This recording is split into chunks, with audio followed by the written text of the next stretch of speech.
If pandemic and variants were the buzzwords of 2020 and 2021, inflation will certainly be the word by which we remember 2022. 7 months into the year, inflation has been a hot topic. Surprisingly, most Americans have a vague idea of what inflation is and how it became such a popular topic. But few Americans likely understand the economic necessity of inflation, or why we have inflation at all. In today's video, we're going to explain inflation. Let's dive into the video. In simplest terms, inflation is an increase in the average level of prices. Inflation does not just naturally occur, something must force the increase in prices. Many people with a basic sense of economics understand that supply and demand push prices up and down all the time. Inflation is different. Inflation is like an elevator that lifts all prices up over time. It's not subject to the powers of supply and demand. Inflation is a force that will push average prices up regardless of supply and demand in the market. Inflation is generally caused by the balance or imbalance of two things. The first is money in circulation, and the second is the availability of goods or services that we need or want. The government is the entity that prints money. If the government thinks that the economy needs stimulation, as it did during the height of the pandemic, the government might choose to flood the economy with money in order to encourage spending. Suddenly, without warning, there's more money in the economy, but the same amount of goods as before. That's when you've got an inflation problem. If the economy is healthy and can produce enough goods to match the increase of money in the economy, inflation will remain relatively stable. If the economy is not healthy and cannot produce enough goods, however, then inflation will run rampant. Extreme shortages of supply and extreme spikes in demand can also send the prices of a good or service skyrocketing, which can affect inflation. If there's a ton of money in circulation compared to the goods and services that can be bought, their price tends to go up because the sellers think that their goods or services are more valuable than the money. On the flip side, if there's very little money in circulation, the buyers think that their money is more valuable than the goods or services, and they're more likely to hold on to their money, and the price of the goods or services goes down. So what could a dollar get you in the 1900s? Although 99-cent stores and extra value menus would seem to disagree, a person with only $1 doesn't have a whole lot of purchasing power these days. If they could travel backwards to 1900, though, they'd find far more things that used to cost $1. While many of the items on display in 1900 were probably quite different from those today, turn-of-the-century grocery stores and catalogs sold lots of goods we still use, but at far cheaper prices.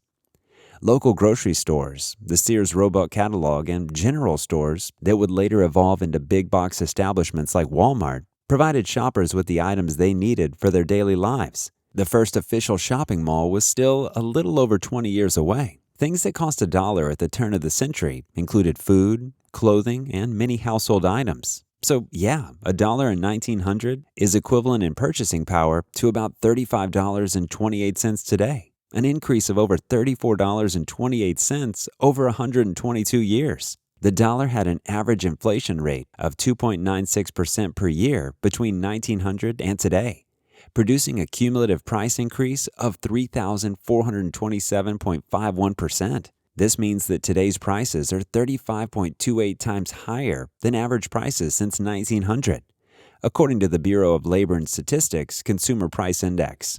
A dollar today only buys 2.834% of what it could buy back then.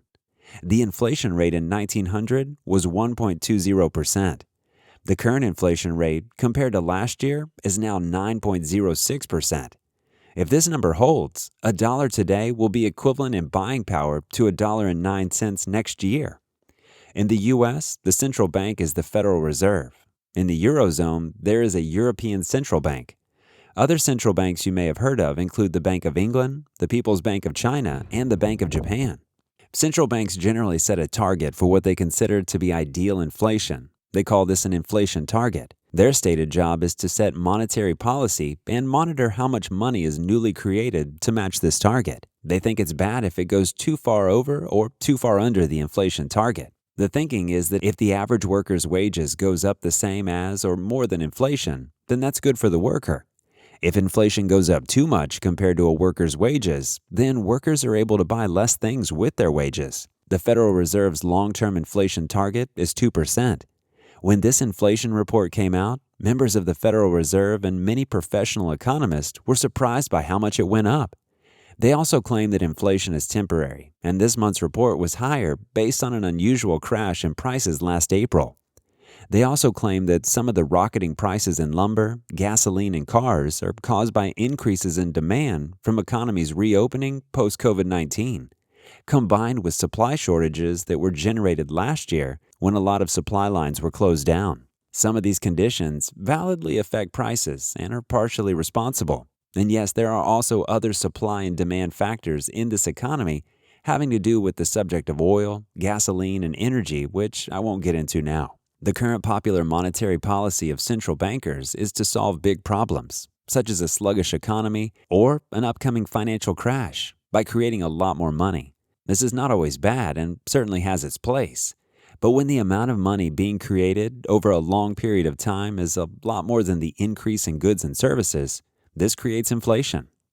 I believe that the U.S. economy is so strong that this could continue for a long period of time before disaster occurs.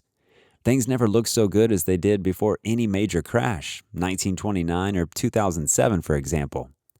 Over the past 10 years, the money in circulation in the U.S. has increased by an average of 11% per year. The total amount of goods and services produced has increased by an average of 2% in that same time period. In the past 16 months, this has ramped up. The money in circulation has increased by 21% due to COVID-19 and lockdowns. The GDP decreased by 3%. This makes the dollar less valuable over time. Much of this money has been created to stimulate the economy or support those experiencing poverty. Some of this was necessary, but taken to extremes. It risks creating hyperinflation or very high inflation. It can get out of control when actions by the central bank to lower inflation don't work. Sadly, those that will suffer the most from this are those already currently experiencing poverty, followed by the working class who are living paycheck to paycheck or who have less than 6 months of savings. Of course, runaway hyperinflation affects everybody negatively. I hope you enjoyed this very basic explanation video on inflation. That wraps up today's video. I hope you enjoyed it, and if you did, make sure to give it a thumbs up. Subscribe to our channel, and don't forget to press that notification bell to stay notified about our uploads. I'll see you next time. Till then, peace out.